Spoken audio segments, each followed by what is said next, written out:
আহ,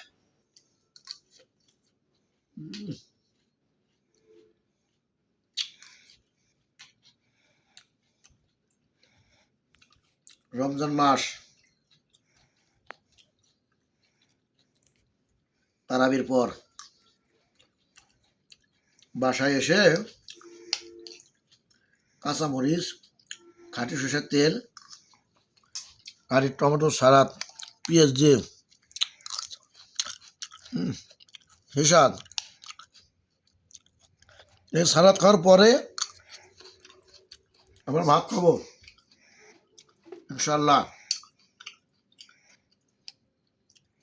এটা দিয়ে হজম শক্তি বাড়াইলাম।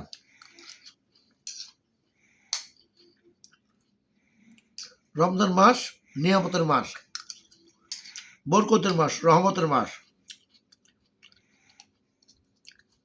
খাই, আপনারাও খাবেন,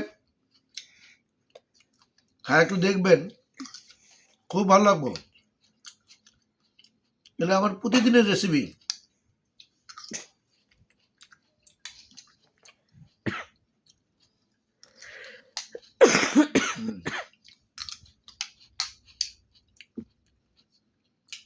যত খাওয়াই খাই, এটা আমার লাগবেই,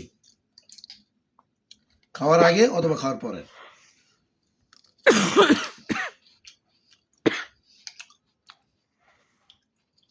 আলহামদুলিল্লাহ।